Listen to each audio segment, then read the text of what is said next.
Good morning. Good morning. How are you doing today? I'm good. Quite serious. Is there any other option? Is there any other alternate other than I'm doing good? This topic Yeah. is alternate futures, not alternate present, right? What is alternate Yeah. future mean, according to you? I think it is, in a way, continuation from what we discussed yesterday, Mm-hmm. where when you Explain. are in the middle of uncertainty, Yeah. being able to define or describe, the different futures that you might have. I Mm. think that's the biggest skill, or the best skill that someone needs to lead through the uncertainty. Yeah. And what do you How think is often? it is a big challenge for people to identify alternate futures? I think more than that, how often did you think that in earlier days that you would end up where you are right now?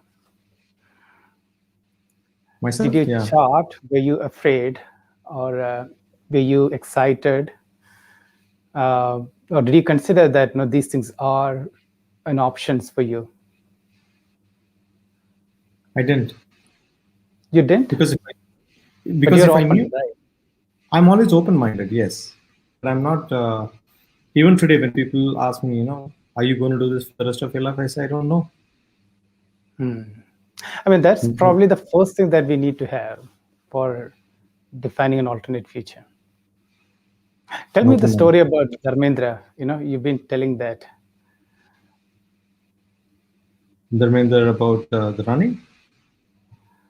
Yeah, like he could change the course of his career, right? Not only Dharmender, I think at every turning point. In fact, this morning I was thinking, if I had to give another name for turning point, the event, it would be alternate futures. People when they coming Yeah. into the conversation, they're stuck. It is the fact that they're not able to see another possibility for themselves, and Hmm. they're looking at things from so up close. And I say this always: when you keep pictures so close, all you see is the colors red, green, or blue. You keep it a little distance, you see it's a painting. You see a little more, it's a Mona Lisa. So when you're so close, only you see the pain or the anguish or the struggles. But when you can distance yourself from the event, or when somebody else can do that for you, then what happens is you tend to see a bigger picture for yourself, and you see alternate paths and alternate uh, journeys. So Dharmendra also was in a similar situation where he was in a career and he was trying to transition. He was looking to pick what he wants to do, and all I did was see from the outside what his skills were, what his strengths were, and I just connected the dots. Yeah. So I think people do, switch. People do look at different options that are in front of them. But the moment when you're uncertain, that is when this alternate futures open up, Hmm. right? Because if you are certain about things, that's your future. Yeah. Okay. I think that's most of the time we tend to preclude ourselves, and that's a very interesting word. Preclusion. It's a logical word, where it's not conclude. Conclude. You think about it and then conclude. Preclude is like you have your preconceived notions and you say that's it. I'm in this. Uh, People being able to chart out that alternate futures for them is probably something that sometimes missing when we probably collectively think and say that no, yeah, we are in this situation. Yeah. And also what I'm waking up to is people are programmed to have a certainty mindset rather than an uncertainty mindset.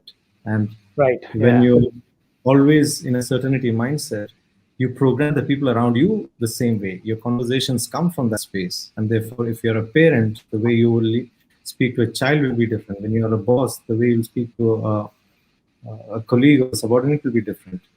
And In the case of an organization, when you're looking for certainty at all times, then you're risk averse. You don't want the experience of failing at all. And only when you fail, you look at other alternate futures. When you're willing to fail, right? When you're looking to experiment, you can rule out the alternate futures which will work and which won't work. So, yeah, great thoughts. So, do you think the alternate future, how far it is? Is it like, see, up close, we need certainty because we need to do things, right? So when you're asking me that question, how far, Yeah. you're looking for certainty in a question that is filled with uncertainty. Yeah, but you need. I mean, if it's like too far, the whole thing gets blurred. So, Yeah. I mean, it's like, I mean, I always tell that, it is like the zoom lens kind of thing. Yeah. When you're like really zooming in, you just see one thing. And as you, zoom wider, and beyond a point, we can't see anything. It's just like a blur. What they say about going up the success ladder is you just have to see the next step. Only one next step or alternate I mean, steps? you need to know the ladder, the one that you're climbing, but you have to pick your next step. You can have multiple steps, but the next step is what you are focused upon, which is now. Then even if everything is a blur, at least you know where the summit is. Like, for example, you're climbing a mountain. You won't see the summit, but you know the direction you're taking, right? And you just have to focus.